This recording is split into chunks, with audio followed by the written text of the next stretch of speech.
Hi, so what you see on your screen right now, the Xbox X console connected to our television, and most importantly, 2 example soundbars. Hello, welcome to our channel all about home electronics, where in this video, we're going to show you how to make the proper cable connections from your Xbox X console so that you can listen to the sound through your soundbar. Now, the reason we have 2 soundbars here, this soundbar only has 1 HDMI port, which is pretty common with most soundbars today. This soundbar has more than 1 HDMI port. We're going to walk you through how to properly connect and the setting adjustments you'll make in your equipment, and we'll start right after this.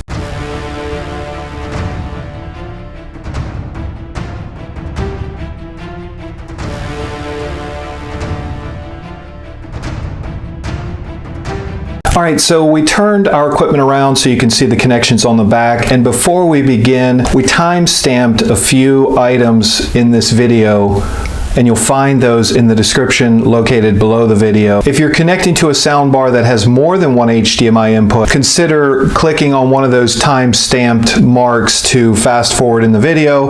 We're going to start with the soundbar having only 1 HDMI port. Now, we get asked often on our channel about what is the most appropriate HDMI cable to use when making these types of connections. And there's some debate back and forth amongst people who post comments.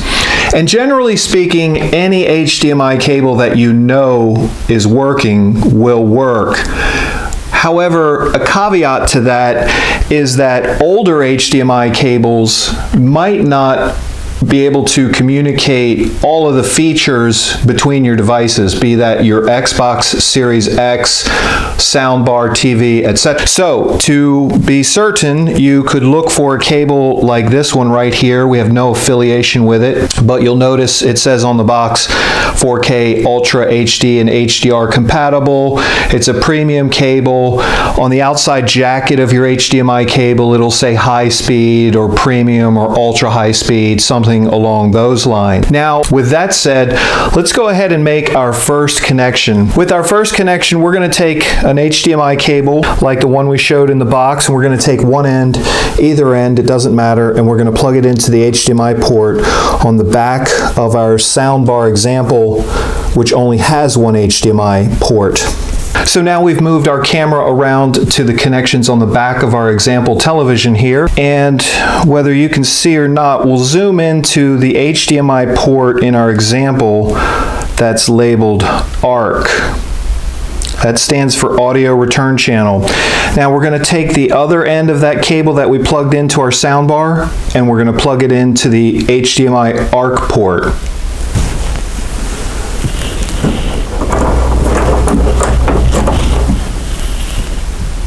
We want to clarify that if your soundbar has only 1 HDMI port, a pretty strong chance that that is a ARC-enabled HDMI port. Now, in order for this to work as we're demonstrating, your television must have an HDMI ARC port. If your TV does not have an HDMI ARC port, then this won't work.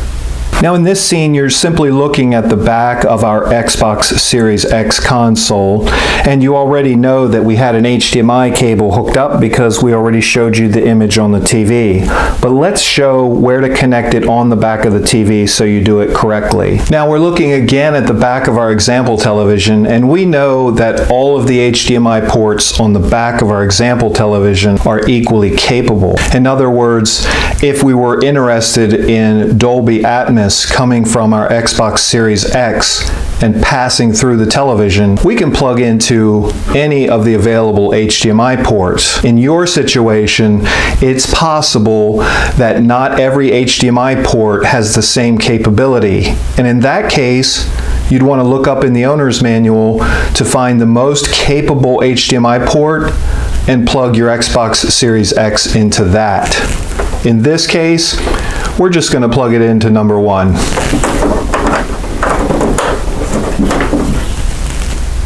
So we've powered on our example 1-port HDMI soundbar, which is by Roku. It's called the Stream Bar, and we're powering on the Xbox. You'll notice that the image on the television doesn't automatically switch to the Xbox because we're on the wrong input setting. We're going to take the remote that comes with the TV, or we use to control the TV, and press the input source button.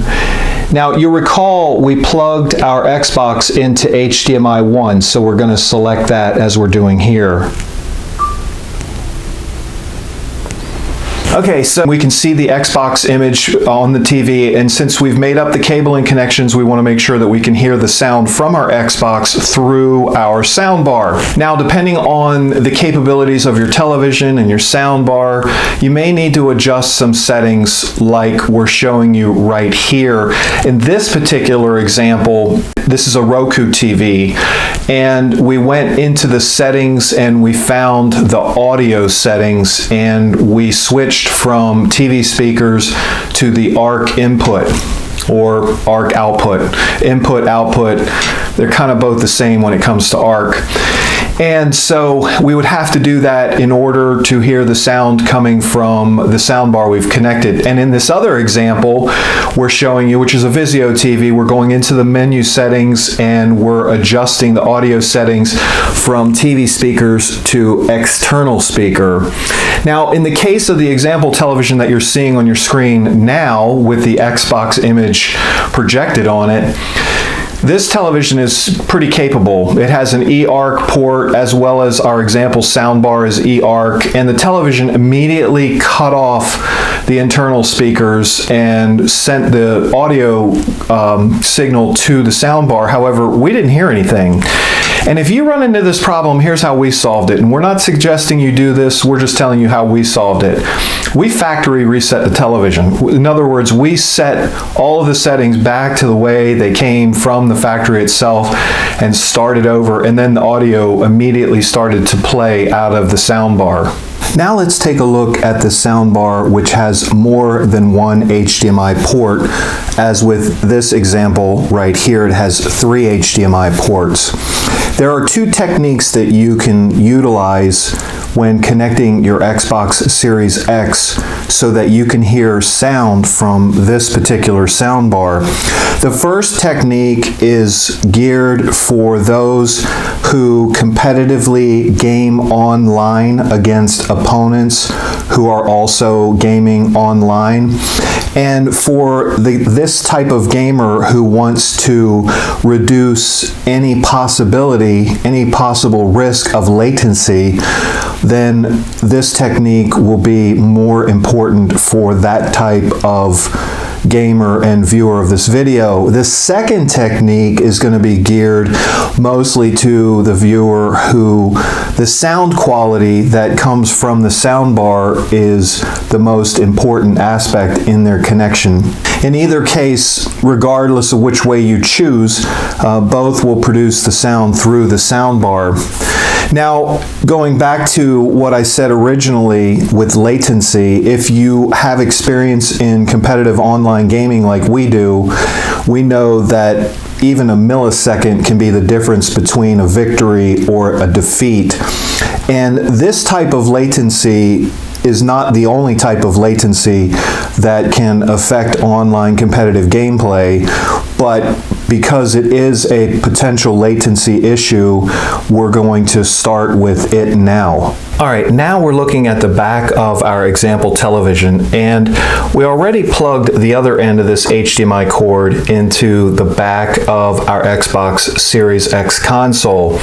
Now, from the HDMI ports here, we need to select the correct one, and we want to say to the viewers who are watching this, if your television does not have an ARC-enabled port, then this method won't work. But what we're going to do is we're going to plug our Xbox Series X console into one of the HDMI ports here. We're not going to plug it into the ARC port in this example. We're going to choose port number 1. We could choose port number 2, but we'll choose port 1. Okay, so we're looking at the back of our soundbar, which has more than one HDMI port, and we need to make the connection between the soundbar and our television. And we're going to take the end of preferably a premium HDMI cable, and we're going to plug it into the port labeled ARC.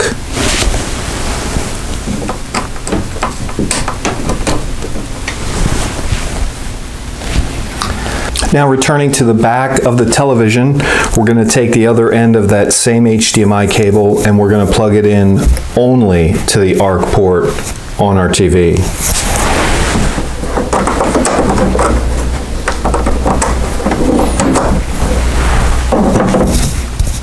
Now in our example, because we have the Xbox X console plugged into HDMI port number 1, when we're selecting the input source on our television remote, we'll want to navigate to HDMI port number 1. Okay, the second method we feel is primarily geared towards viewers who want to make certain that they get the best quality sound from their audio system. So what does that mean?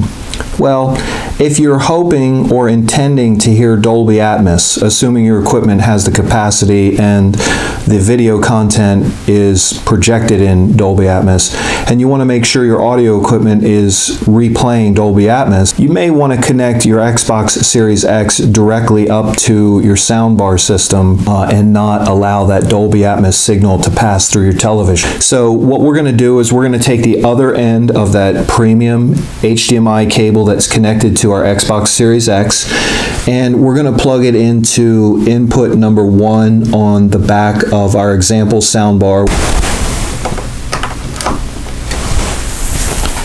We're going to take another HDMI cable, preferably a premium or high-speed cable, and plug it into our soundbar ARC port. And finally, for this to work, the only port that you can plug into on the back of your TV is the one labeled ARC.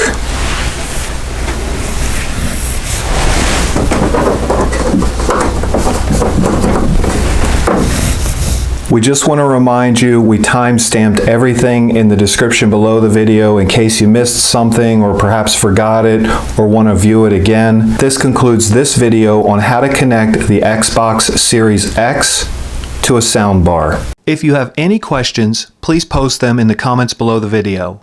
Here are a few video links we hope you might find useful. If you liked this video or it helped you, please give it a thumbs up and subscribe free to our channel.